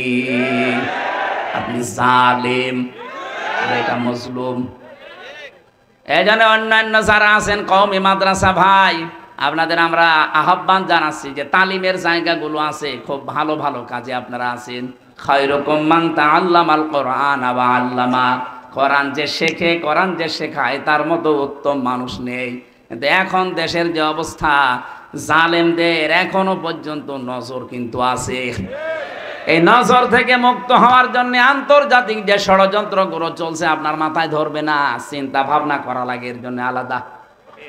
এখান থেকে বাঁচতে হলে আমার মনে হয় আকীদার প্রশ্ন তুলে মানুষকে আর দূরে সরানোর সময় নেই। বুকে টেনে নেন, কাছে আসেন, আগে ইসলামটা কায়েম হোক। কথা বলেন, ইসলামটা কায়েম হোক, এরপরে বলেন যে ভাই এই কাজটা ভুল হচ্ছে, এইটা শুধরিয়ে নেন, এইটা ঠিক করেন। তারা যা যা খেদমত করেছে, তার যে 50 বছরের যে খেদমত আপনি 500 বছর পেলেও পারবেন না, কারণ 500 বছরে আপনি 450 বছর ঘুমাবেন। কথা বলছেন না কেন? আর তার এই 50 বছরের হায়াতে আমার মনে হয় 30 বছর শুধু লিখেছে। আপনি টের পান কারে আন্দাজে কোন ফতোয়া দেন। এই জন্য আহ্বান জানাচ্ছি, দেশটাকে শিরিক মুক্ত করা লাগবে। আমাদের বিশ্বাসে যাদের শিরিক আছে, জামাত ইসলামের এই গঠনতন্ত্রে বিশ্বাসে আকীদায় শিরিক আছে, আপনি একটু দেখান তো যেটা শিরিক। বলেন বলেন। আমি নাম ধরে বলছি এই কারণে, কারণ এই মাজলুম দলটার উপরে আবাহমান কাল থেকে এই দেশে একটা তহমত লাগিয়ে দিয়েছে আন্দাজে। কেউ যেন এই অবিচার করে তাদের উপরে তহমতটা দিয়ে নিজের গনার পাল্লা ভারী করবেন না। নিজের চিন্তায় তো আমি নিজে বাঁচি না। কথা বলেন না কেন? তাহলে এই দেশকে যদি আল্লাহর নিরাপদের চাদর দিয়ে ঢেকতে হয়, জুলুম মুক্ত করা লাগবে, শিরিক মুক্ত করা লাগবে। বলেন। আল্লাহ পাক বলেন এমন একটা গ্রামের নাম বলছি শোনো, যে গ্রামটা শান্তি ছিল। এই যে আমনুন মানে নিরাপত্তা। আমনুন মানে কি? কানাত আমিনাতান মুতমাইন্নাতান, যেখানে বাস করে মানুষ আত্মতৃপ্তি পেত। মুতমাইন্না মানে কি? আত্মতৃপ্তি। বাস করলে যেখানে আত্মতৃপ্তি পাওয়া যেত, ভালো লাগতো মানুষের, শান্তি স্বস্তি, এগুলো সব ঘিরে রেখেছিল তাদেরকে। বিভিন্ন জায়গা থেকে তাদের রিজিক আসতো, বিভিন্ন ব্যবসা বাণিজ্যের মাধ্যমে রিজিক আসতো। কিন্তু এতটুকু আল্লাহ শেষ করেননি। এই রিজিক আসার পর আল্লাহর দেওয়া রিজিক খেয়ে নিয়ামতগুলো খাওয়ার পরে তারা আল্লাহর সাথে কুফরি আরম্ভ করেছে। সবচাইতে বড় কুফরি ছিল ওই জামানার যিনি নবী ছিল মুহাম্মদুর রাসূলুল্লাহকে তারা মিথ্যাবাদী বলেছে, পাগল বলেছে, জাদুকার বলেছে, এমনকি দেশ থেকে পর্যন্ত তাড়িয়ে দিয়েছে। কথা বলেন ঠিক কিনা? 18 কোটি মানুষ মাত্র 56,000 বর্গ মাইলের এই দেশে, এতটুকু দেশ, পৃথিবীর বহু দেশে তো ঘুরলাম, কই এতটুকু জায়গায় এত মানুষ বাস করে পৃথিবীর কোন জায়গায় আমি পাইনি। এর চাইতে এই যে কয়েকদিন আগে গিয়েছিলাম মালয়েশিয়া, এর চাইতে 8 ডবল বড়। কত বলেন? বাংলাদেশ 8টা জোড়া দিলে যত বড় হবে, মালয়েশিয়া একাই অত বড়। বাংলাদেশ 14টা জোড়া দিলে যত বড় হবে, সৌদি আরব একাই অত বড়। বাংলাদেশ 59টা জোড়া দিলে যত বড় হবে, আমেরিকা একাই অত বড়। কিন্তু মানুষ বাংলাদেশের চাইতে কম জায়গা হিসাবে। কথা বলেন না কেন? তাদের যে বিশাল জমিন পড়ে আছে, সেই তুলনায় মানুষ একেবারেই কম। আমাদের এতগুলো মানুষ, অথচ জায়গা যতটুকু। আল্লাহ পাক বলেন বিভিন্ন জায়গা থেকে তোদের রিজিকের ব্যবস্থাগুলো করছিলাম, কি হয়েছে তোদের? আমার নিয়ামত গুলোই তোরা উল্টিয়ে দিতে আরম্ভ করলি। পুরুষে পুরুষে বিয়ে, এই যে তহমত, যেটা কি বলে এর নাম, সমকামিতা আরম্ভ করলি।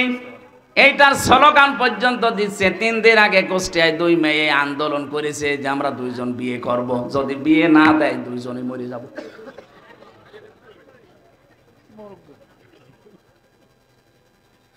আল্লাহর সিস্টেমটাই পুরো পাল্টিয়ে ফেলতে চান। এমনকি আল্লাহর রাসূল এখন নেই, রাসূলের নায়েব আছে। নায়েবে রাসূল আলেমদের গায়ে হাত দিয়েছেন। এই কথা বলছেন এখানে মাওলানা মামুনুল হকের মাথায় দড়ি দিয়ে, তার হাতে হ্যান্ডকাপ দিয়ে, মাথার উপরে হেলমেট দিয়ে, মনে হচ্ছে যে কি নিয়ে যাচ্ছে, অথচ কিছুই না। আমার মতো একটা দুর্বল মানুষের মাথায় তো দড়ি দিয়েছে, হাতে দিয়েছে হ্যান্ডকাপ, আবার পায়ে ডান্ডা বেড়ি, মাথার উপরে লাগিয়েছে সে লোহার টুপি, মনে হচ্ছে যে কি পেয়েছে, গরু না ছাগল। আপনি যদি আমার সাথে এই করেন, মাওলানা মামুনুল হকের সাথে, মাওলানা সাখাওয়াত হোসেন রাজির সাথে এই করেন, আমার মনে হয় যদি নবীজি এখন বেঁচে থাকতো, নবীর মাথায়ও দড়ি দিত। বলেন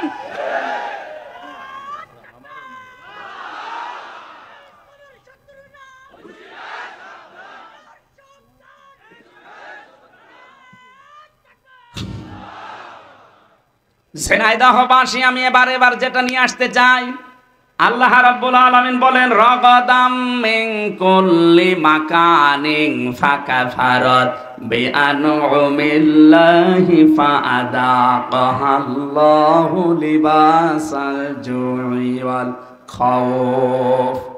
মানুষ যখন আল্লাহর আইন ভুলে, আল্লাহর আলেমদের প্রতি অত্যাচার, জুলুম, নির্যাতন শুরু করে, ওই সময় ওদের পাপের কারণে আমি আল্লাহ 2টা জিনিস চাপিয়ে দেই। একটা হচ্ছে ক্ষুধা, ক্ষুধা মানে দুর্ভিক্ষ। ক্ষুধা মানে কি বলেন বলেন? দুর্ভিক্ষ আসা আরম্ভ হয়েছিল, আলেমদের উপরে যা আরম্ভ করেছিলেন, দুর্ভিক্ষ চলে আসতো। 1500 বছর আগে বিশ্ব নবীকে যখন ওরা তাড়িয়ে দিয়েছিল, বিশ্ব নবী যখন যাচ্ছিলেন নিজের ঘর থেকে বের হয়ে হিজরত করার সময়, যে জায়গায় দাঁড়িয়ে কাবার দিকে তাকিয়ে বলেছিলেন, কাবার মালিক আমি কিন্তু যেতে চাইনি, কাবার মালিক আমি খুব ভালোবাসি কাবাকে, কিন্তু এর নিষ্ঠুর সন্তানরা আমারে থাকতে দিল না। হ্যাঁ আমি যাচ্ছি। আল্লাহ ওই সময় সূরা কসসের 85 নম্বর আয়াতটা নাযিল করেছিলেন, ইন্নাল্লাযী ফারাদা আলাইকাল কুরআনা লারাদ্দুকা ইলা মাআদ। অবশ্যই আপনার প্রতি আমি কোরআনের আইন মানা ফরজ করে দিয়েছি। হে নবী, আপনাকে আজ এই কোরআনের কারণে চলে যাওয়া লাগছে হিজরত করে, কিন্তু গ্যারান্টি দিলাম লারাদ্দুকা, লামে তাকিদ, আমি আল্লাহ গ্যারান্টি দিচ্ছি অবশ্যই আপনাকে আপনার এই জায়গায় আমি আবার ফেরত নিয়ে আসব, কিন্তু তখন এই দুর্বল করে না, শক্তিশালী করে নিয়ে আসব। মাত্র কয় বছরের ব্যবধানে নবীজিকে আবার এই জায়গায় নিয়ে এসেছিলেন, কিন্তু বাদশা করে। কথা বলেন ঠিক কিনা? নবীজি তো 13 বছর অত্যাচার সহ্য করেছেন। বাংলার মুসলমানেরা আমরা অত্যাচার সহ্য করছি 53 বছর, তার ভেতরে 15 বছর আরো বেশি। উনি 13 বছর, আমরা 15 বছর, 2 বছর পার করে ফেলেছি বেশি। উনি যদি 13 বছর অত্যাচার সহ্য করার পরে 10 বছর প্রেসিডেন্ট হতে পারে, আমার মনে হয় নবীজির এই জীবনী বাংলাদেশেও মিলবে। 15 বছর আমরা যারা জুলুম, নির্যাতন, অত্যাচারের শিকার হয়েছি, তাদের হাতে আল্লাহ 10 বছর বাংলাদেশ তুলে দেবে। এইটার নাম ইলা রাদ্দুকা ইলা মাআদ। হ্যাঁ, কোরআন বাদ দিয়ে যদি কোনো পাপের কারণে কেউ পালায়, তার শাস্তি হচ্ছে দিন যত যাবে তার প্রতি ঘৃণা তৈরি হবে জনগণের। যেমন চেঙ্গিস খান, হিটলার, এই কথা বলছে না কেন? তারাও মানুষ হত্যার সাথে জড়িত ছিল, কিন্তু দিন যত যাচ্ছে হিটলারের, চেঙ্গিস খানের, যে পালিয়েছে লক্ষণ সেন, কি 850 বছর আগে পালিয়েছিল লক্ষণ সেন। এদের নাম শুনলেই মানুষ এখন ঘৃণা করে, কিন্তু কোরআনের কারণে যারা চলে গিয়েছিল টিকতে না পেরে, এই মানুষগুলোকে আবার আল্লাহ এই দেশে ফেরত নিয়ে আসতেছে সম্মানের সাথে। মাওলানা আবুল কালাম আজাদ, ওই যে লাল দাড়িওয়ালা লোকটা বাচ্চু রাজাকার নাম দিয়েছিলেন, সে কিন্তু এমনি এমনি পালিয়ে যায়নি, সেও চলে গিয়েছিল কিন্তু অত্যাচার নির্যাতনের জুলুমি কোরআনের কারণে। আর হলেন না তার পাপের কারণে। আরে ভাই আপনি আন্দাজে দোষ দেন, যে সাক্ষী দেন, আপনি সাক্ষী তো দেন শুনে শুনে, অথচ সাক্ষী হওয়া দরকার দেখে দেখে। সাক্ষী মানে শাহেদ, শাহেদ মানে এই যে দেখে যারা চোখ দিয়ে তারা সাক্ষী দেবে। আর আপনি আন্দাজে শোনেন, জন্ম হয়েছে আপনার 75-এ, সাক্ষী দিচ্ছেন 71-এ। আপনার মা বাবার তো বিয়েই হয়নি, আপনি সাক্ষী দিলেন কি করে? তার মানে বোঝা যাচ্ছে আপনি যারও সন্তান, আপনি দুনিয়ায় আসেননি। 75 সালে আসলেন, 71 সালের সাক্ষী আপনার নামে, তা আপনি তো বৈধ বাবা মার সন্তান, আশা করা যাচ্ছে না। কথা বলে না কেন? এরকম সাক্ষী হলে তো উল্টাপাল্টা। আমার নামে যে 4 জন সাক্ষী ছিল মজমপুর গেটে, আর এই যে এই চড়হাসের, জীবনে আমি কোনোদিন নাম শুনিনি। আর আমারে নিয়ে গেল আমার বাড়ি থেকে, পরের দিন পেপারে দিল না ওনার আমরা চড়হাস থেকে মজমপুর থেকে নিয়েছি। পুরোটা মিথ্যা কথা। তাহলে আমার পক্ষে বিপক্ষে যারা সাক্ষী দিয়েছে, কি সত্য সাক্ষী না মিথ্যা? বলেন বলেন। এরকম সাক্ষী 15.5 বছর চলছিল। এই জন্য কোরআনের কারণে যদি কেউ দূর হয়ে যায় দেশ থেকে, তাদেরকে আল্লাহ সসম্মানে ফিরিয়ে নিয়ে আসেন। আর কোরআনের বাইরে যে মানুষগুলো পালায়, এদের দিন যত যাবে ওদের চেঙ্গিস খানের মতো, লক্ষণ সেনের মতো অবস্থান হবে। লক্ষণ সেন 850 বছর আগে গেছে, আজও পর্যন্ত ফিরে আসেনি, কবরে চলে গেছে। লক্ষণ সেনের যারা আত্মীয় স্বজন পালিয়েছে, ওরাও কেউ ফিরে আসবে না। আর হলো উল্টা পাল্টা ফতোয়া দিচ্ছে ফেসবুকে। এরকম আন্দাজে উস্কানিতে পা দেবেন, পেছনে লাল হবে গোপালগঞ্জের মতো। দেখেন না, আর্মি শুধু একটু দিয়েছিল। ওই কয়দিন শুনলাম গোপালগঞ্জ থেকে ঢাকার ভাড়া দাঁড়িয়ে গেলে 1000, বসে গেলে 300। কেউ বসতেও পারে না, ও দাঁড়িয়ে শেষে 1000 টাকা দিয়ে যায়। এরকম অবস্থা হবে যদি উস্কানিতে পা দেন। ও পালিয়ে গেছে, আজকে শুনলাম আজকে অসুস্থ, ওর নাকি চিকিৎসা হচ্ছে না এখন। আজকে দেখলাম পেপারে অসুস্থ, চিকিৎসা হচ্ছে না। ও ছাতা কবে টেনশনে মরে যাবে। কথা বলে না কেন? আর তার উস্কানিতে পা দিয়ে আপনি ফাঁদে পা দিয়ে লাফাচ্ছেন। লিস্ট করে রাখো, আমি আসতেছি। আপনি আসতে আসতে তো কব্বরে চলে যাবেন লক্ষণ সেনের মতো। ঝিনাইদহবাসী আয়াতের শেষে ছিল আল্লাহ তাদেরকে মজা চাকিয়েছিলেন। এই কারণে নবীজির উপর যখন জুলুম অত্যাচার তারা বাড়িয়েছে, নবীজি বরদোয়া দিয়েছিলেন, আল্লাহ দুর্ভিক্ষ দিও। এমন দুর্ভিক্ষ দিয়েছিল তাদের, খাবার আসাস ওই আশপাশ যে ইয়ামেন থেকে, সিরিয়া থেকে, কুয়েত থেকে, কাতার থেকে খাবার বন্ধ হয়ে গিয়েছিল। এটা নবীদের বরদোয়া। এই 15.5 বছরে এদেশ থেকে বহু কিছু আমরা হারিয়ে ফেলেছি, আলেমদের বরদোয়া। কত আলেমকে আমি তাহাজ্জুদের নামাজ পড়ে হাউমাউ করে কাঁদতে দেখেছি। মাওলানা শাখাওয়াতকে, মাওলানা মামুনুল হককে আমি শিশুর মতো কাঁদতে দেখতাম। তাহাজ্জুদের নামাজে 1.5 পারা, 2 পারা, 3 পারা, 5 পারা পর্যন্ত উনি পড়তো। 2 রাকাত নামাজে 3 পারা পড়ে এমন কান্না আরম্ভ করতো, মনে হচ্ছে কেউ মারা গেছে। আমি তো পাশের রুমে 3 বছর ছিলাম ওনার সাথে। এ জালে আলেমদের কথাগুলো আল্লাহ একদিনও শোনেনি? বলেন। কত বিডিআর 1 মাস পরে রিটায়ার্ড হয়ে যাবে, অথচ 14 বছর জেল খাটতেছে। এরা রাতের বেলা যখন উঠতো আমার বাবার চাইতেও বড় তারা। কি কান্না তাদের, এমন একটা আওয়াজ দিত, আমার মনে হয় এই দীর্ঘশ্বাস, এই আওয়াজ আমার আল্লাহর আরশে গিয়ে ধাক্কা খেয়েছে। জালেমদের পতন এমনি একদিনে হয়নি, বহুদিনের জমানো পাপ। এই যে বহুদিনের জমানো পাপ, এটা আমি বানালাম। সূরা আলে ইমরানে আছে 4 নম্বর পারা 12 নম্বর পৃষ্ঠা 9 নম্বর লাইনে আছে, ইন্নামা নুমলি লাহুম লিয়াজদাদু ইসমা। আল্লাহ পাক বলেন ওদের পাপের বোঝা যখন পরিপূর্ণ হয়ে যায়, ওয়ালাহুম আযাবুম মুহিন, তখন আমি অপমানজনক শাস্তি দেই। আগস্টের 5 তারিখ থেকে আজকের এই নভেম্বর ডিসেম্বরের 2 তারিখ পর্যন্ত, এই 3 মাস 3 দিনের ভেতরে আপনি তাকান কি অপমান আর বাকি আছে বলেন জালেমদের। আজকে জোনায়েদ বলককে নাকি জঙ্গিদের সাথে ফাঁসির আসামিদের থাকতে দিয়েছে। উনি এমপি ছিল, মন্ত্রী ছিল, ওনাকে ডিভিশন দেয়নি, তাই আন্দোলন করবে। আরে শয়তান, ও কি এমপি মন্ত্রী, কি ভোটের এমপি মন্ত্রী যে ওরা ডিভিশন দেওয়া লাগবে? ভোটের এমপি ছিল যে অধ্যাপক মিয়া গোলাম পরোয়ার, তারে আপনি ফাঁসির কন্টেম সেলে রাখলেন, জঙ্গিদের সাথে রাখলেন, তখন মানবতা কোথায় গেল?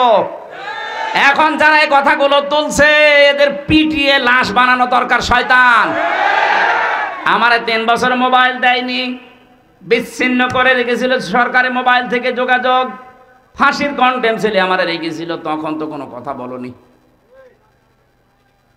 কত এমপিকে আমি পেয়েছি, তাদেরকে ডিভিশন দেওয়া দূরের কথা, কন্ডেম সেলে রেখে দিয়েছিল। আর এখন ওদের মানবতা উতলিয়ে পড়ছে। এই জালেমদের দোসর যেগুলো, এগুলোর এখনো মায়ের হয়নি, এগুলো এখনো পিটিয়ে গাছ বানানো দরকার। আল্লাহ বলেন ফাযাকাল্লাহ, ওদেরকে আমি আল্লাহ মজা চাখাবো। আল্লাহ যদি ঠাট্টা করে কথা বলতে পারে, আমরা বললে দোষ কি? আল্লাহ বলছেন ফাযাকাল্লাহ, আমি আল্লাহ নিজে ওদেরকে স্বাদ চাকাবো, ওদের পাপের স্বাদ। 1 নম্বরে স্বাদ হচ্ছে লিবাসাল জো, খোদার পোশাক। পোশাকের নাম দিলেন কেন? কারণ একটা পোশাকেই মানুষের বিভিন্ন জিনিস ফুটে ওঠে। পোশাকের দ্বারাই তার স্ট্যাটাস, তার যে মান সম্মান, তার মর্যাদা, তার যে কোন লেভেলে আছে লোকটা, সেটা পোশাকে ফুটে ওঠে। এই জন্য বাদশাদের পোশাক দেখবেন আলাদা। কথা বলছে না কেন? আল্লাহ বলেন এমন খোদা দারিদ্র দিয়েছিলাম ওই জামানায় নবীর বরকতে, বরদোয়ার বরকতে, বরদোয়ার ফলে এই মানুষগুলো পায়খানা আর এর সাথে মদ মিশিয়ে, পায়খানার মদ মিশিয়ে বড়ি বানিয়ে বানিয়ে ওরা খেয়েছিল। আলেমদের বরদোয়ার কারণে দেশটাও রসগোল্লায় যাচ্ছিল। কিন্তু আমার আল্লাহ মনে হচ্ছে হাতে ধরে 5 তারিখে বাঁচিয়ে দিয়েছে। أوضعنا عنك وزرك الذي أنقض ظهرك। হে নবী, আপনার পিঠকে বাঁকা করে রেখেছিল আইয়ামে জাহিলিয়াতের পাথর। কিসের পাথর? আইয়ামে জাহিলিয়াতের পাথর আপনার পিঠকে বাঁকা করে রেখেছিল। আমি কি পাথর সরিয়ে দেইনি? বোঝা আমার মনে হয় 1500 বছর পরে আল্লাহ আর একটা আয়াত নাজিল করে আমাদের জানাচ্ছে, বাংলাদেশ মুসলমানেরা, আমি কি তোমাদের পিঠের উপর থেকে আমি জাহিলিয়াতের বোঝা নামিয়ে দেইনি? ওটা ছিল আইয়ামে জাহিলিয়াত, আর এইটা শব্দ দুইটা প্রায় এক। ওরাও যা করতো এরাও তাই করেছে। এ কথা বলছেন কেন? ওরাও সরকারি মালের কোনো অডিট ছিল না, জোর যার মূল্যক তার। এই 15.5 বছরে এইটাই চলছিল, সরকারি মালের কোনো অডিট নেই, জোর যার মূল্যক তার। এক একজনের বাড়ি দেখেছেন, এক একজনের বাড়ি শুনলাম 620টা বাড়ি বানিয়েছে একজন ভূমি মন্ত্রী ছিল। 620টা বাড়ি, ওর বাড়ি লাগে কত? আমাদের কোস্টিয়ার যিনি মানবতার বন্ধু নামে খ্যাত হানিফ সাহেব, তার এই যে খুলনা, বাগেরহাট আর সাতক্ষীরার যে মাছের ঘের, আমার মনে হয় পুরা জেলার অর্ধেকই তার। সব তো জিবরাইল দিয়ে গেছে। বলেন, তার ভাই আতার দিকে তাকান, ওর রিকশা চালানোর যোগ্যতাও নেই, অথচ 8 তলা বিল্ডিং বানিয়েছে, মনে হচ্ছে জান্নাত বানিয়েছে। আগস্টের 5 তারিখে বানিয়েছিল, 6 তারিখে বিকাল 5টার সময় যে দেখি পুরাটা জনগণ টয়লেটের সেই প্যান্ট পর্যন্ত খুলে নিয়ে চলে গেছে। এখন ওজাড় গৃহ হয়ে আছে। কোরআনের আয়াত যেভাবে খাপের খাপ মুনতাজের বাপ মিলিয়ে যাবে, কথা বলছে না কেন? আগামীতে কোন জালেম যদি এরকম করেন তারও কিন্তু মিলবে না, আল্লাহ নেই। আরো জোরে বলেন, খোদা থেকে বাঁচতে হবে আমাদের। জুইল খৌফ, ভয় থেকে। ভয় কি? ওই জামানায় যখন সন্ধি হয় নবীর সাথে মক্কা বিজয়ের আগে, সন্ধি হওয়ার পর থেকে বিভিন্ন দেশে নবী সারিয়া পাঠাতেন, প্রতিনিধি দল পাঠাতেন। মক্কার মানুষেরা মনে করছে আমাদের ওপর তো আক্রমণ হয় না, কিন্তু মানুষ দলে দলে পালে পালে ইসলামে আসতেছে, না জানি কখন মক্কা হামলা করে আমাদেরকেও মিশিয়ে দেয়, এই ভয়ে ছিল। আমার মনে হচ্ছে ঠিক 1500 বছর পর বাংলাদেশের এই 56,000 বর্গ মাইলের সাথে আল্লাহ এইটাই ঘটিয়েছে। এই আয়াতের তাফসিরের ভেতরে, তাফসিরে তাবারির ভেতরে দেখেছি, শানে নজুলের ভেতরে আপনারা আছেন। আল্লাহর নবী যখন মেরাজে যাচ্ছিলেন, জিবরাইলকে বললেন, ভাই জিবরাইল, এই যে কালো কালো পোকার মতো কি উঠতেছে আমাদের সাথে, আর কালো কালো কিছু পিপিলিকার মতো নামতেছে। জিবরাইল বললেন, হে নবী, এই পৃথিবীতে আপনার উম্মতেরা যে খারাপ কাজগুলো করে, এই খারাপ কাজগুলো উপরে উঠে যাচ্ছে, আর এই খারাপ কাজের প্রতিফল ওই পিপিলিকার মতো শাস্তি আল্লাহ নামাচ্ছে। তাহলে দুনিয়ায় যে যেই ধরনের অপরাধ করবেন, এই অপরাধটাই আল্লাহ উপরে তুলে নেবে, এইটার শাস্তি যা হয় ওইটা দুনিয়ায় পাঠাবে। এটা আমি বানালাম। এটা সূরা রুমের 41 নম্বর আয়াতে আল্লাহ দলিল দিয়েছেন, যাহারাল ফাসাদু ফিল বাররি ওয়াল বাহর বিমা কাসাবাত আইদিন নাস লিয়ুযীকাহুম বা'দাল্লাযী আমিলু লা'আল্লাহুম ইয়ারজিউন। বলেন আল্লাহু আকবার। আল্লাহ বলেন, জলে স্থলে যে বিপদ আপদগুলো দেখতে পাও, এই যে মহামারী, খুন খারাপি, চুরি ডাকাতি, এই অসুখ, নতুন নতুন অসুখ আসে, করোনা, কি কি আসে, এগুলো দিতে চাই না, তোমাদের হাতের কামাই করা পাপের ফসল। আরো আমি আল্লাহ মাফ করে দেই। আমি চাই যে তোমরা ফিরে আসো, যা করো সব শাস্তি যদি দুনিয়ায় পাঠাতাম, শ্বাস ফেলার সময় পেতে না। ওমা সাবাকুম মিন মুসিবাতিন ফাবিমা কাসাবাত আইদিকুম ওয়া ইয়াফু আন কাসীর। বলেন আল্লাহু আকবার। সূরা শুরার 30 নম্বর আয়াতে আল্লাহ জানিয়েছেন, যা করো সব পাপের শাস্তি যদি দুনিয়ায় ফেলতাম, একটা শ্বাস নেবে সে সময়ও পেতে না। আমি অধিকাংশগুলো আমার গাফফার নামের খাতিরে মাফ করে দেই। বলেন সুবহানাল্লাহ।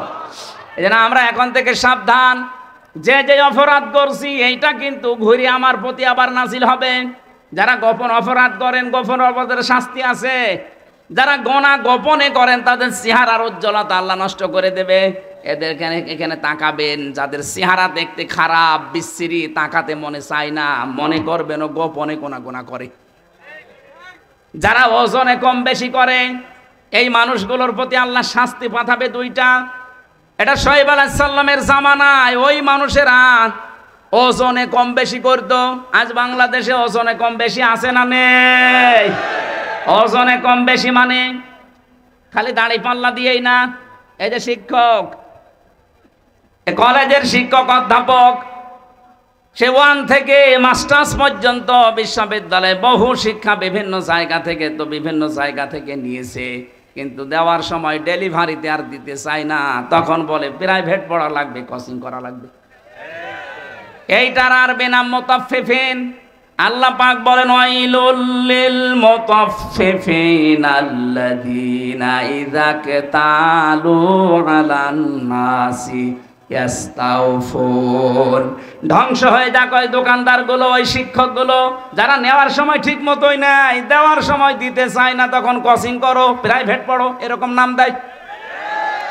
আজ এই বিশ্ববিদ্যালয়ের নাম ধরেই বলছি, বহু শিক্ষক এমন আছে, ওরা তো ডক্টর, নেওয়ার সময় তো বহু জ্ঞান বিভিন্ন জায়গা থেকে তারা নিয়েছে, কিন্তু দেওয়ার সময় ছেলে মেয়েদের আর দিতে চায় না ক্লাসে।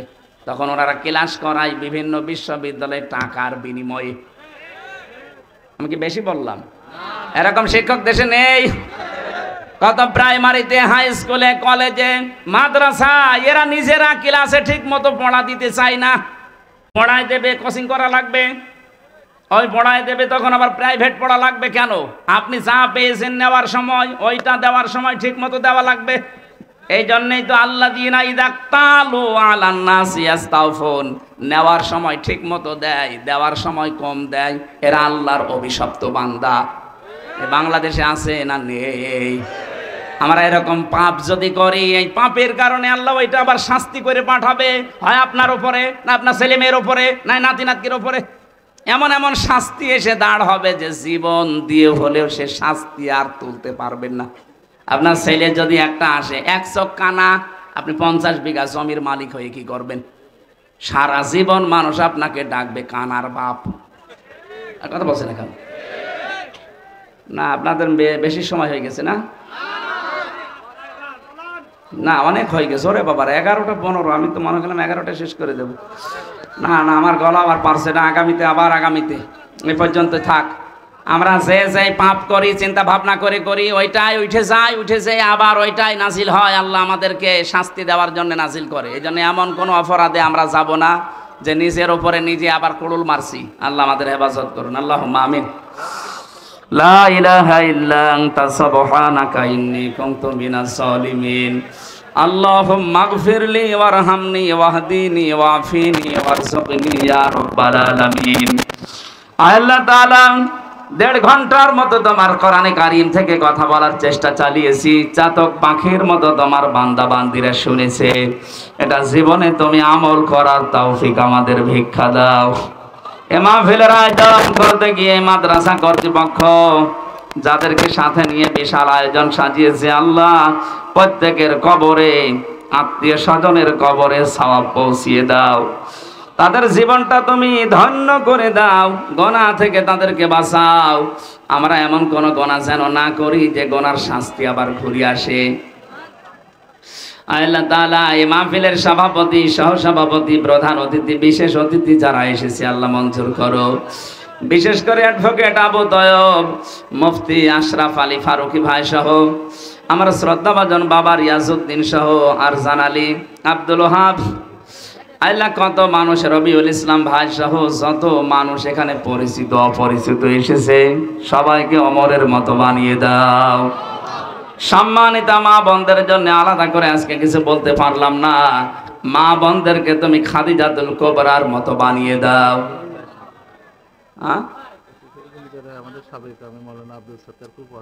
আল্লাহ তাআলা তোমার দ্বীনের একজন খাদেম আব্দুল সাত্তার অসুস্থ হয়ে পড়ে আছে, শেফায়ে কামেলা জেলা দাও। এই থানার ওসি যিনি দোয়া চেয়েছে, আল্লাহ পুলিশ সদস্য ভাইরা যারা রাত দিন চেষ্টা করছে, কষ্ট করছে শান্তি স্বস্তি দেওয়ার জন্য, এদের উপরে তোমার রহমত নাজিল করো।